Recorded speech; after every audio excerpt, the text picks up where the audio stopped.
Pelita bagi kakiku, terang bagi jalanku. Firman-Mu. Kita akan buka kitab Yunus pasal yang pertama, ayat yang pertama. Datanglah firman Yahweh kepada Yunus bin Amitai demikian. Pelan-pelan dulu. Datanglah firman Yahweh kepada Yunus. Saudara, kita lihat begini. Datanglah. Kata firman saya ganti dengan kata orang. Bisa enggak? Datanglah perkataan tetangga kita. Bisa enggak kita mendengar teman kita berkata? Bisa tidak? Datanglah perkataan mama mertua. Maaf, ini cuma intermezzo. Ngerti toh? Datang. Saudara, berapa tahun terakhir ini kita cukup diganggu. Datanglah kata-kata hoax atau hoax itu. Betul tidak? Kata-kata. Datanglah kata dokter ini, orang itu kena sakit ini. Saudara, saya percaya semua kita pasti pernah ngalami suatu goncangan dalam hidup ini karena ada orang yang ngomong.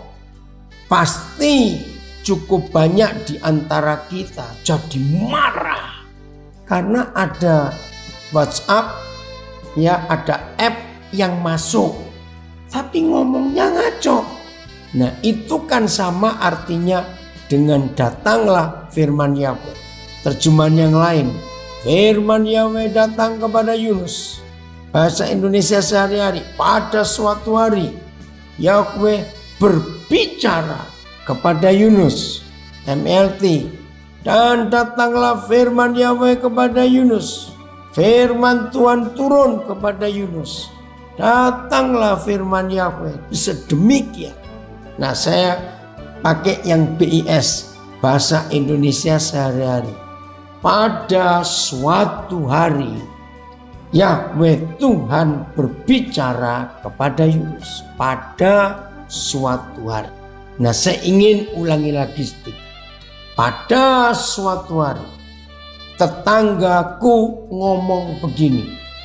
Tadi pagi temanku bicara begini.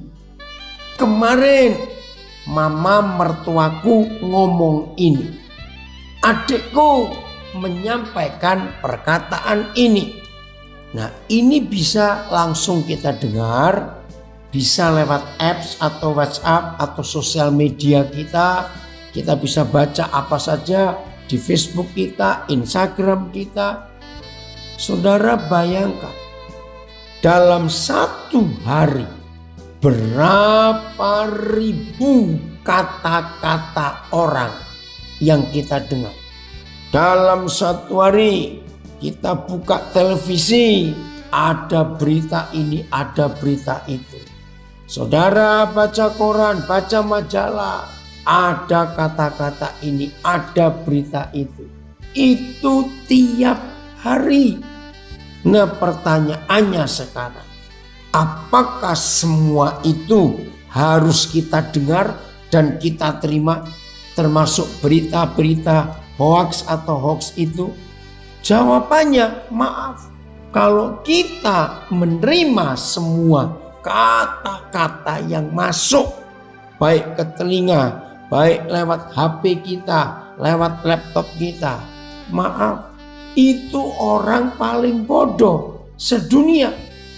Bayangkan kalau ada orang begitu bangun pagi, buka HP-nya, buka laptopnya, dibaca semua berita di sosial media, nggak disaring. Ada orang kirim berita ini, ada orang kirim berita itu, ada orang telepon begini, ada orang telepon begitu. Semuanya diterima. Kira-kira orang itu jadi apa? Jawabannya nggak jadi orang. Dia jadi orang aneh karena dia akan bingung sendiri.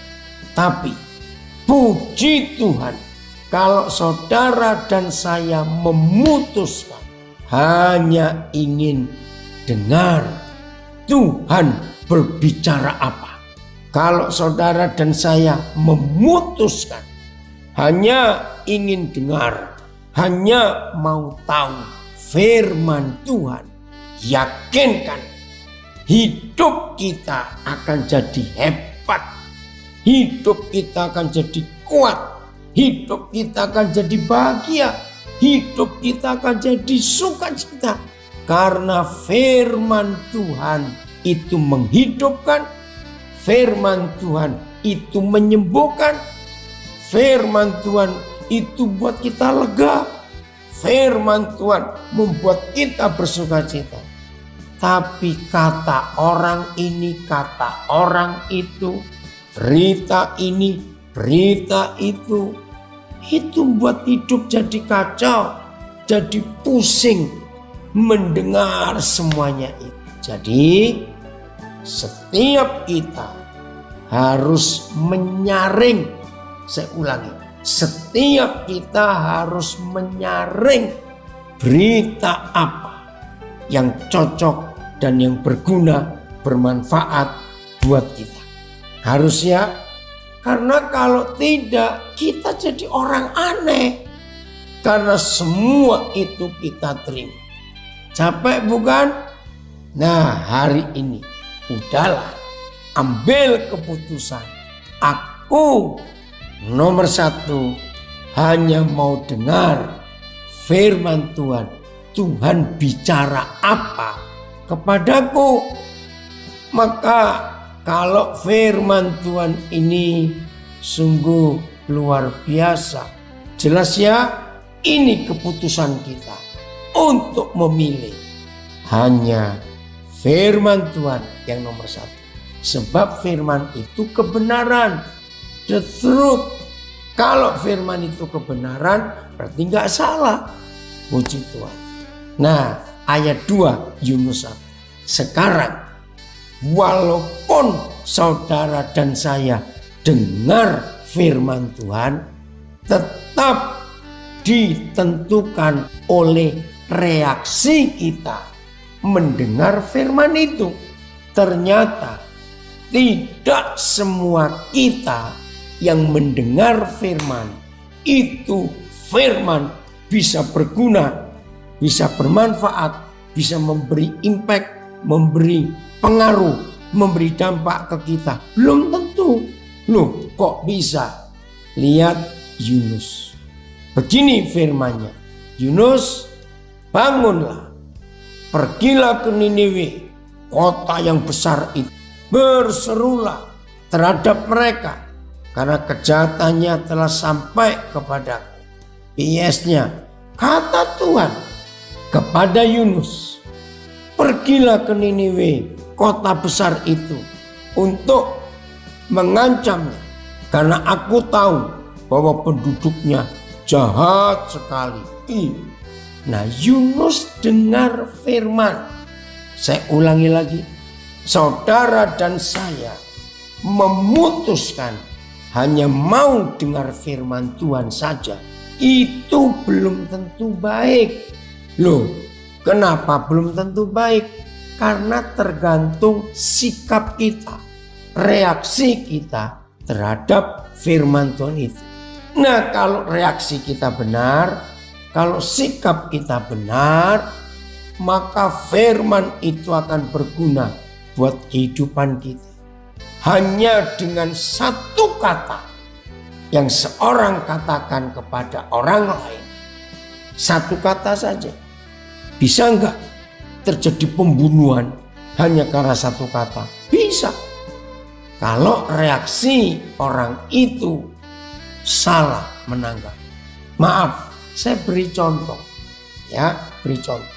Satu hari ada seorang lagi menunggu bus misalnya, atau menunggu siapa. Dia lagi berdiri. Nah, tiba-tiba lewat seseorang. Nggak tahu ini orang siapa. Maaf, saya beri contoh jelek, jangan marah. Maaf. Tiba-tiba orang yang nggak kenal lewat di depan ini, tuh noleh. ke kita, misalnya yang lagi nunggu bus, lagi berdiri atau nunggu sesuatu. Orang ini kita nggak kenal, tontonoleh. Maaf ya, maaf, saya beri contoh kurang baik. Tapi ini hanya untuk memikirkan supaya kita tidak salah mengambil keputusan atau bereaksi dengan apa yang kita dengar. Tiba-tiba orang ini ngomong, anjing lu. Saya tanya, secara umum reaksi orang itu bagaimana? Yang tiba-tiba dikatain anjing lu. Ayo, marah, teriak, balas. Ayo, rata-rata bagaimana? Ayo nulis di Facebook, di Instagram, di Zoom, silakan nulis. Kira-kira apa secara umum reaksinya? Mana? Marah banget. Nah, apalagi itu sudah ada yang komen di Zoom. Ayo yang di Facebook, Instagram, marah. Yang di Instagram ada yang dari Purwakarta, marah. Dari Surabaya, marah. Saya nggak tahu dari mana ini, balas Pak. Lucu-lucu saudara ini. Jawabannya salah. Kalau saya dikatakan, oh dari Tegal, marah. Dari Alabama, marah. Maaf ya. Kesel, saya nggak tahu siapa ini. Iya, kaget. Dari Calgary, terus marah. Dari Pontianak, langsung main fisik. Dari Rotterdam, balas lebih. Ada lagi nggak? Yang dari Zoom mana ini? Kok cuma satu yang ngomong di Zoom?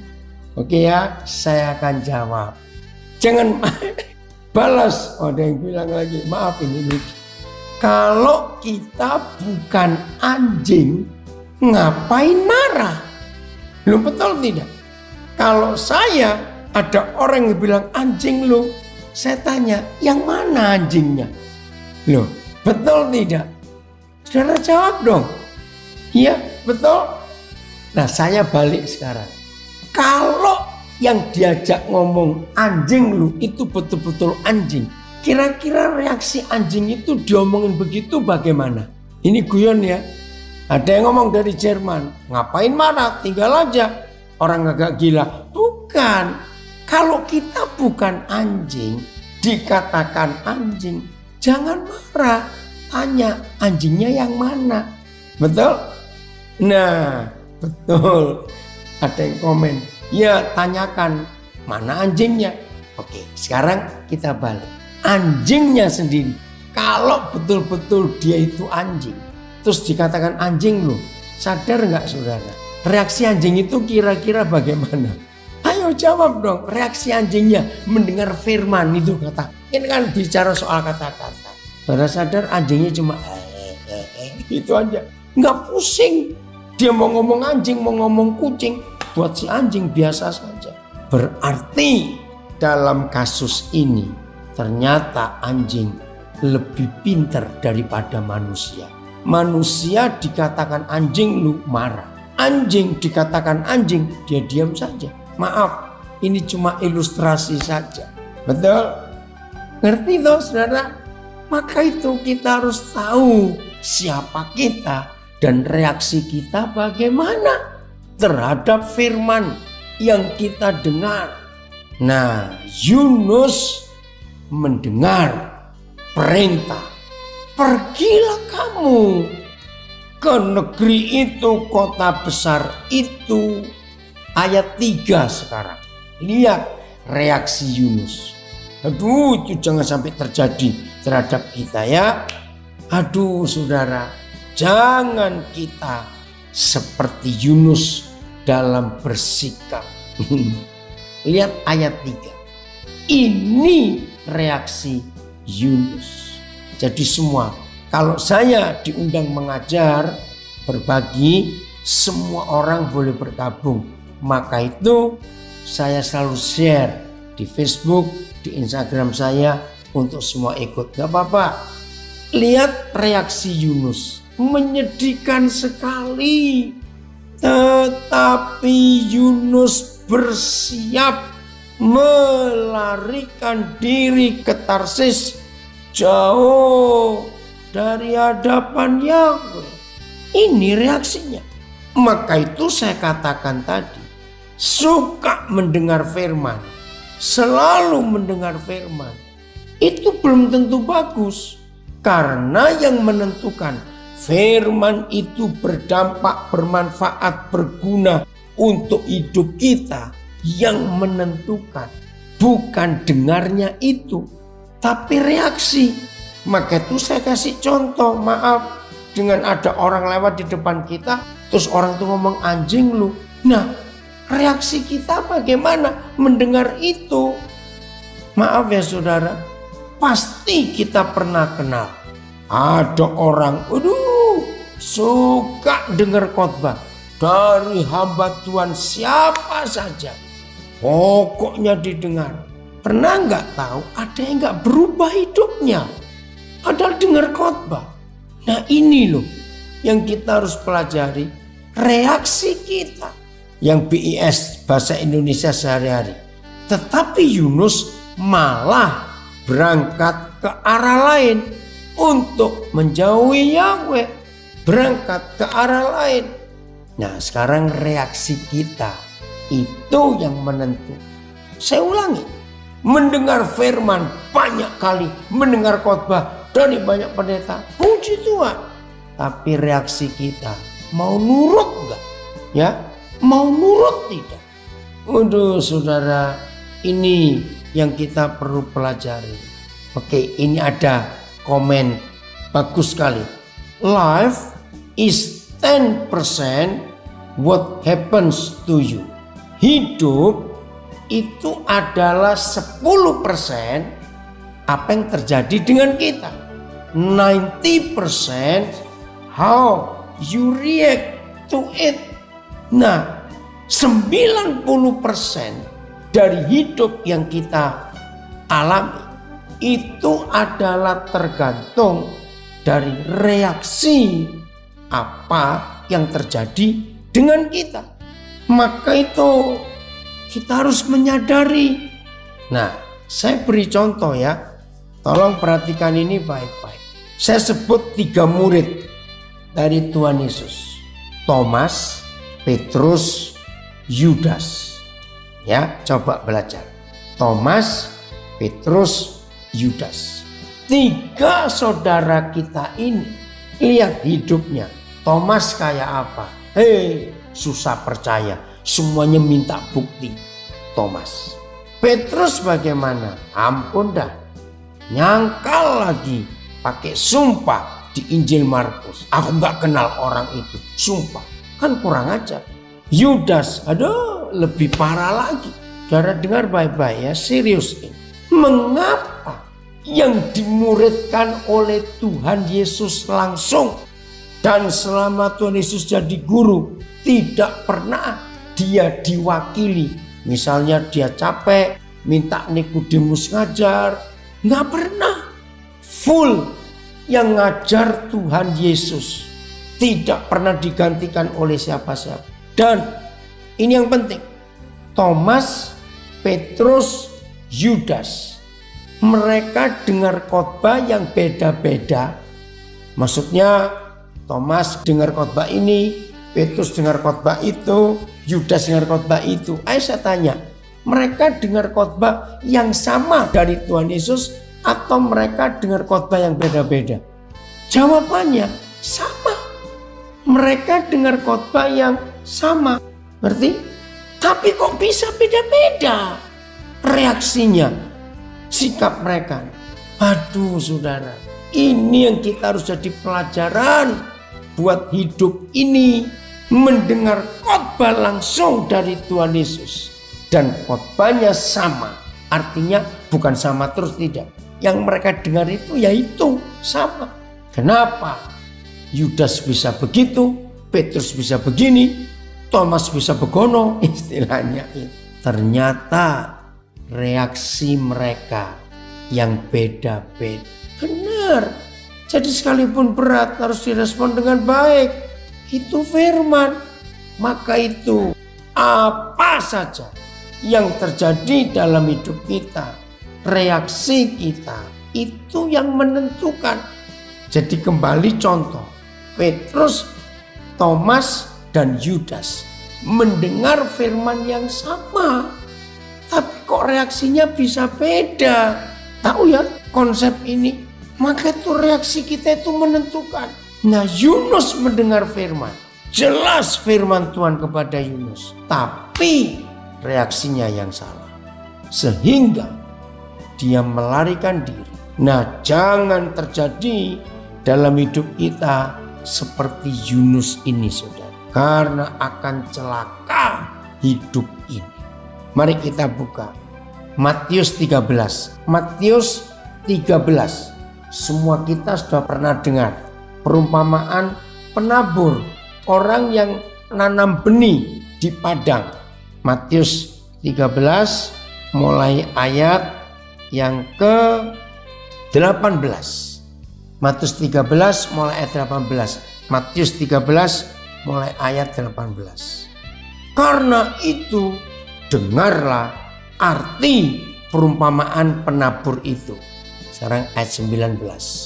Kepada setiap orang yang mendengar firman tentang kerajaan surga. Kepada setiap orang yang mendengar firman tentang kerajaan surga. Luar biasa. Ya. Tapi tidak mengerti. Nah, ini masalahnya. Mendengar firman tapi tidak mengerti.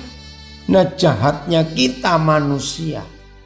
Kenapa kalau setan yang ngomong kok cepat ngerti? Maaf ya. Setuju nggak kalau saya sampaikan ini? Kenapa kalau yang jahat, yang hoax, begitu disampaikan, kita kok cepat ngerti? Ayo ngaku saudara. Ngeri sekali.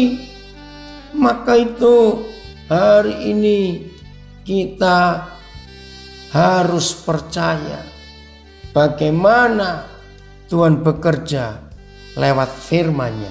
Tapi tergantung sikap kita.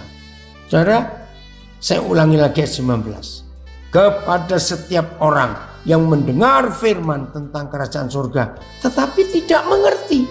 Kita kembali lagi ke Yunus. Saya tanya, setelah kita baca Yunus 1 ayat 1, 2, dan 3, ya, reaksi Yunus, sikap Yunus langsung melarikan diri, menjauh dari hadirat Tuhan. Saya tanya, berarti Yunus mengerti nggak firman yang dia dengar itu? Ayo jawab. Yunus ngerti nggak sebetulnya? Ayo, mana yang di Zoom, Instagram? Yunus ngerti nggak? Mana jawabannya? Tuhan bicara, pergilah kamu ke Niniwe, kota besar itu, karena begini-begini keadaannya. Yunus ngerti nggak? Ada yang jawab tidak di Facebook. Yang di Zoom saya baca, ngerti, mengerti. Dari Jerman ada yang jawab ngerti. Iya. Nah, Yunus itu ngerti, suruh pergi ke Niniwe. Tapi masalahnya tidak nurut. Dari Palu jawab ngerti. Tapi reaksinya, makasih dari Malang juga. Ya, ngerti sudah. Jadi yang mendengar firman mengerti juga belum tentu firman itu bekerja di hidupnya, yaitu kalau tidak nurut. Yunus ngerti firman itu karena jelas kok, pergilah kamu ke Niniwe. Tapi ngerti tidak nurut, ya sama aja bohong. Oh Tuhan, ampuni kami. Jadi mulai hari ini mari kita mengambil sikap yang benar. Kalau mendengar firman lalu mengerti, bertindaklah dan turutlah firman itu. Jelas ya? Kembali ke Matius 13 tadi. Masih ayat 19. Kepada setiap orang yang mendengar firman tentang kerajaan surga tetapi tidak mengertinya, datanglah si jahat, setan itu, dan merampas yang ditaburkan dalam hati orang itu. itulah benih, itulah bibit yang ditaburkan di pinggir jalan. Nah, Tuhan Yesus memberikan ilustrasi ada 4 macam jenis tanah. Ya, sekarang ayat 20. Ini jenis tanah, macam tanah yang kedua. Benih yang ditaburkan di tanah yang berbatu-batu, perhatikan ini ya, ialah orang yang mendengar firman itu, keren loh saudara, dan segera menerimanya dengan gembira. Loh, kan sudah luar biasa. Ya, ini macam tanah, jenis tanah yang kedua. Mendengar firman, dengar, dan segera menerimanya dengan gembira. Saya pikir, wih, ini orang pasti luar biasa. Mendengar firman, lalu menerima dengan gembira. Ternyata, lihat ayat 21. Tetapi firman itu tidak berakar dan tahan sebentar saja. Loh, kenapa? Karena tanahnya tipis. Sebab banyak batu di hati, di hidup orang itu. Hatinya banyak batu. Tanahnya sedikit, tanahnya tipis. Maka itu walaupun mendengar firman dengan gembira hati, belum tentu orang yang mendengar firman lalu menerimanya dengan gembira hati, orang itu akan mengalami perubahan hidup. Belum tentu, karena hatinya penuh dengan batu-batu. Penjelasannya, ya, apabila datang penindasan atau penganiayaan karena firman itu, ngeri sekali. Mendengar firman, menerima dengan gembira hati. Lihat kata terakhir ayat 21. Orang itu pun segera murtad. Murtad itu artinya menyangkal Tuhan, tidak percaya Tuhan sama sekali. Catat, mendengar firman, menerima dengan gembira hati, tapi tanahnya penuh batu. Ya, terjemahan FAYA, tanah yang dangkal dan berbatu-batu melambangkan hati orang yang mendengar berita itu dan menerimanya dengan sukacita, tetapi ia mudah terpengaruh sehingga benih-benih itu tidak dapat berakar dalam. Begitu ia mengalami kesusahan atau penganiayaan oleh karena kepercayaannya, begitu semangatnya padam dan ia pun murtad. Aduh saudara, menyedihkan sekali. TSI. Jadi makin banyak kita membaca banyak terjemahan, kita bisa belajar. Saya akan baca ya TSI-nya ayat 20. Dan bibit yang jatuh pada tanah yang berbatu-batu menggambarkan orang-orang yang mendengar ajaran Tuhan Yesus dan langsung menerima ajaran itu dengan senang hati. Nah, kan keren sebetulnya mendengar firman Tuhan, menerima dengan senang hati. Ayat 21 ya, yang terjemahan TSI, ini terjemahan sederhana Indonesia. Ayat 21 yang TSI. Tetapi ajaran itu, firman itu tidak bisa berakar di dalam hati mereka dan tidak tahan lama karena mereka kena kesusahan atau disiksa karena mengikuti ajaran itu. Mereka cepat meninggalkan Tuhan. Maaf, karena saya ini orang Jawa, ternyata ada yang kirim bahasa Jawa. Saya baca langsung ayat 21. Nanging ora ana oyote ing batine. Dadi ora antepan bareng tuwa panganiaya, ya jadi penganiayaan utawa panganiaya marga saka pangandikan iku wong mau banjur enggal mur sukacita. Tapi karena ada aniaya, ada tindasan, ada kesusahan, firman itu hilang dan orangnya murka. Tanah yang ketiga, ayat 22 Matius 13. Sekarang tanah jenis yang ketiga. Ayo kita perhatikan. Saya baca dulu ayat 22. Yang ditaburkan, ini tanah yang ketiga. Di tengah semak duri ialah orang yang mendengar firman itu. Lalu kekhawatiran dunia ini dan tipu daya kekayaan mengimpit firman itu sehingga tidak berbuah. TSI, bibit yang jatuh di antara rumput yang berduri menggambarkan orang-orang yang sudah mendengarkan ajaran dari Tuhan Yesus, tetapi mereka khawatir tentang kebutuhan hidup sehari-hari di dunia ini dan mereka terpengaruh karena gila harta. Pikiran seperti itu menghambat ajaran firman itu sehingga tidak bisa berhasil dalam hidup mereka. Oh Tuhan, tolong kami. Nah, inilah 3 jenis tanah yang pertama dari 4 jenis tanah itu. Kiranya jangan sampai terjadi di antara kita yang sekarang sedang belajar. 3 jenis tanah ini kiranya tidak terjadi atas hidup kita. Jangan. Menyedihkan sekali kalau kita sudah dengar firman tapi hidup kita tidak ada perubahan karena kita salah merespon. Tuhan, tolong kami untuk ini.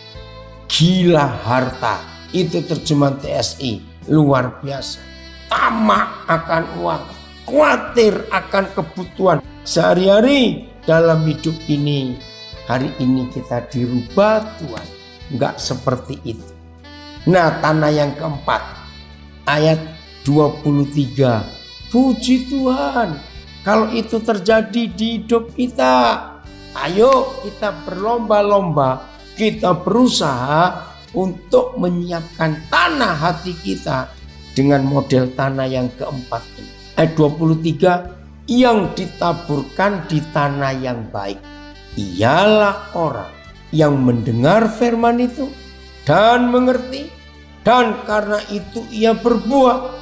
Ada yang 100 kali lipat, ada yang 60 kali lipat, ada yang 30 kali lipat. Terjemahan sederhana Indonesia. Dan bibit yang jatuh di tanah yang subur, inilah yang mendengarkan firman dan memahaminya. Dialah yang benar-benar berbuah dan menghasilkan. Yang satu ada yang 100 kali lipat, yang lain ada yang 60 kali lipat, dan ada juga yang 30 kali lipat. Udah, kita tidak membahas angka 100, angka 60, angka 30, tidak.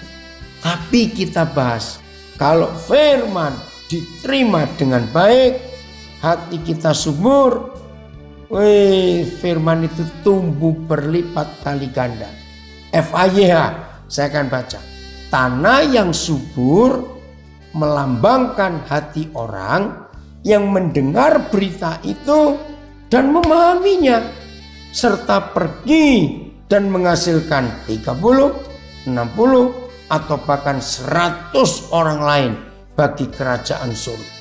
Saudara, suatu hari, dan saya nggak ingin itu terjadi lagi di hidup saya. Satu hari di satu kota di Pulau Sulawesi, saya dijemput oleh anak saya dari bandara, ya, dari airport. Terus dia bilang, "Pap, boleh nggak sebentar saja? Saya mau ke pemakaman, ke kuburan." Loh, saya kaget. Siapa yang meninggal? Anaknya teman, Pap. Oh ya, ya udah. Saya pun nggak tergesa-gesa, jadi saya ikut ke kuburan itu. Ternyata acara sedang berlangsung, kebaktian sedang berlangsung. Terus saya ini kaget. Di kuburan itu ada ranjang rumah sakit. Terus ada infus. Saya tanya anak saya, itu siapa? Yang meninggal ini siapa? Oh, yang di tempat tidur itu mamanya. Nah, suaminya itu teman saya. Yang meninggal anaknya nomor 5. Oh ya? Ya udah, saya nggak mau tanya banyak karena sudah di antara ibadah sedang berlangsung. Setelah pendeta khotbah, terus peti jenazah dimasukkan kecil karena anak ini baru umur beberapa jam lahir terus meninggal. Begitu peti jenazah diturunkan, saya kaget. Mama yang di atas ranjang rumah sakit itu berteriak, "Maafkan mama, maafkan mama, mama jahat." Aduh, saya merinding saudara. Akhirnya saya tanya, ini kena apa? Anak saya baru cerita. Mereka punya 4 anak perempuan semua. Hamil anak kelima. Mereka berharap anak itu laki. Dan ternyata laki betul. Nah ini loh setan itu. Kandungan masuk bulan ketiga akhir. Masuk ke bulan keempat. Nggak tahu terjadi apa. Suaminya itu kerjanya sering keluar kota. Nah sampai di kota A.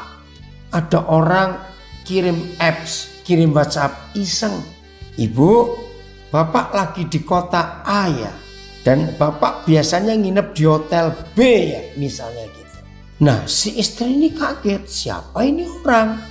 Kok bisa tahu suamiku ke kota A sekarang dan biasanya nginep di hotel B? Terus saya tanya, iya betul suami saya ke sana. Ada apa? Inilah bilang firman, kata-kata itu. Maaf ya Bu, saya melihat bapak kok dengan perempuan lain, kok bukan dengan ibu sebagai istrinya? Ayo, kira-kira si istri ini bagaimana reaksinya? Nah, ini nggak sekali, nggak 2 kali. Dan tiap kali si istri ini telepon balik, langsung tut. Jadi nggak bisa disambung lagi. Suaminya urusan kerjaan di kota B. Datang lagi WhatsApp, apps. Tapi pakai nomor lain. Dan disebutkan, oh bapak di hotel ini dengan perempuan lain lagi. Kenapa ibu nggak ikut? Saudara bayangkan, siapa nggak panas hati ini? Tapi reaksi ini yang salah. Saya nggak tahu setelah berapa kali kejadian. Si istri ini marah. Dia pukuli perutnya. Ini kata anak saya ini. Wah ini orang biasanya kalau orang ingin gugurkan kandungan itu makan jus nanas muda. Katanya bisa gugur. Wih dia minum jus nanas muda. Dia marah. Bapakmu jahat, bapakmu begini. Wih terus. Nah nggak diketahui siapa orang ini. Tiap kali suaminya pulang dari kerja keluar kota ribut di rumah. Saudara, ternyata memang itu orang iseng yang ingin ngaco keluarga itu. Tapi istri ini salah bereaksi. Dia nggak ngecek dulu nggak. Akhirnya waktu melahirkan tiba. Lahir anak laki saudara yang mereka tunggu. Tapi sudah terlalu banyak pukulan, terlalu banyak minum makan yang salah. Anak ini gak tahan lama, cuma berapa jam meninggal. Wih, waktu saya dengar itu, Tuhan tolong. Sudah penyesalan sudah terjadi, ya sudah. Saudara bayangkan, kalau reaksi istri itu adalah reaksi kita. Kalau kita mendengar firman, langsung cek. Wih, puji Tuhan, terima kasih Tuhan. Firman ini luar biasa. Saya tanya, setiap kali kita dengar firman dan kita menerima dengan gembira hati dan firman itu hidup di dalam hidup kita, saudara bisa bayangkan betapa luar biasanya hidup kita ini. Ada yang komen di Facebook saya, firman yang negatif bisa membunuh dan mengakibatkan celaka karena ditunggangi oleh si kunyuk. Si kunyuk itu setan itu. Saudara, ayo kita belajar. Apa reaksi kita kalau kita mendengar firman Tuhan? Mengapa reaksi kita begitu cepat? kalau ada orang ngomong yang salah? Kenapa?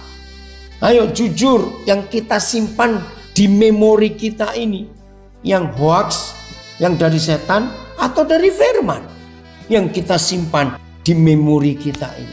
Berbahagialah setiap kita kalau kita menyimpan firman dan bertumbuh dalam hidup kita, dan firman itu punya dampak, punya impact, membawa kemajuan yang luar biasa di hidup kita.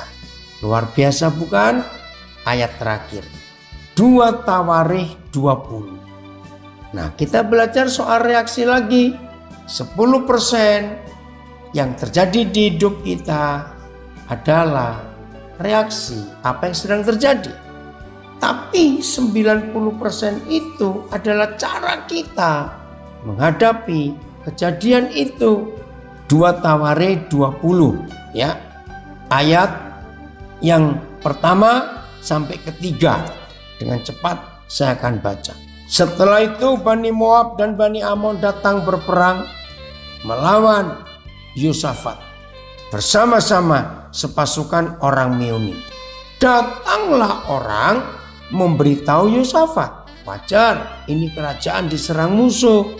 Suatu laskar tentara yang besar datang dari seberang laut Asin, dari Edom, menyerang tuanku. Sekarang mereka di Hasason Tamar, sudah dekat dengan kerajaan, yakni En-Gedi. Lihat ayat 3. Saya percaya semua kita pun akan mengalami seperti Yosafat. Karena tiba-tiba diserang musuh, masalah mendadak tiba. Memang semua masalah kan mendadak kalau tiba. Karena kalau masalah mau datang gak kirim apps dulu bukan? Enggak. Itu dia. Apa yang dialami Yosafat setelah mendengar berita 3 tentara besar menyerang kerajaannya? Yosafat menjadi takut. Wajar saudara, wajar. Nah, saya baca dulu ada komen di Facebook. Apakah karena di hati ini ada egois dan kesombongan ya Pak Pendeta? Kalau reaksi kita sering salah ketika kita menerima firman Tuhan. Bukan kesombongan, bukan egois. Kita nggak percaya kepada Papa yang berfirman. Tapi kita lebih percaya kepada tetangga yang berfirman. Maaf, dari tadi saya beri contoh. Kita lebih percaya kepada firman mama mertua. Maaf, kita lebih percaya perkataan teman-teman kita. Oke, Yosafat menjadi takut. Nah, reaksi Yosafat ini yang luar biasa. Baca baik-baik. Apa yang dia ambil ketika dia menjadi takut karena tiba-tiba 3 tentara besar menyerang. Mari saudara, di akhir khotbah saya ini saya ingin berkata kepada semua, tapi semua kita ya, dari Belgia hadir, dari Belanda, dari Kanada, dari Amerika, Alabama, New York, dari beberapa daerah di Indonesia. Oh, kita belajar. Reaksi Yosafat ini harus jadi reaksi kita. Apa itu? Lalu Yosafat mengambil keputusan untuk mencari Tuhan. Luar biasa keputusan ini. Jadikan ini pelajaran yang sangat penting di hidup kita. Setiap kali kita mendengar berita apa saja, mendengar firman, mendengar kata orang, kata ini, kata tetangga, kata teman, kata di WhatsApp, sosial media, kata apa saja. Pilih mana yang baik, yang berguna untuk kita. Dan respon kita, reaksi kita. Puji Tuhan, reaksinya Yosafat dahsyat, takut, wajar namanya manusia. Tapi reaksinya mengambil keputusan untuk mencari Tuhan. Baca sampai selesai, ya, saudara akan kagum. Akhirnya Papa di surga menuntun Yosafat dengan cara yang unik dan musuh lari. Yosafat menang. Nah, ini FAYH ayat 3. Raja Yosafat sangat terkejut mendengar berita itu. Ia memutuskan untuk memohon pertolongan Tuhan. Ini keputusan yang benar. Saudara, mendengar firman Tuhan, jangan sampai salah bereaksi. Jangan seperti Yunus, ngerti tapi melawan. Jangan seperti itu. Biarlah firman ini menguatkan kita semua. Mulai hari ini tidak ada seorang pun di antara kita, maaf, yang menjadi bodoh. Jadi kalau dengar firman, dengar baik-baik, cerna, terima. Oh, luar biasa. Kemenangan ada di pihak kita. Itulah dahsyatnya firman Tuhan. Jelas ya, ingat tadi Thomas, Yudas, Petrus. Ingat, mereka mendengar firman yang sama yang disampaikan Tuhan Yesus. Kenapa bisa beda akhir hidup masing-masing mereka? Karena reaksinya. Jelas ya saudara? Puji Tuhan kalau semua kita bisa hidup sebagai pemenang karena reaksi kita benar. Puji Tuhan. Tuhan Yesus memberkati kita semua dan jadilah orang-orang yang dipakai oleh Tuhan. Amin. Firman-Mu pelita bagi kakiku, terang bagi jalanku.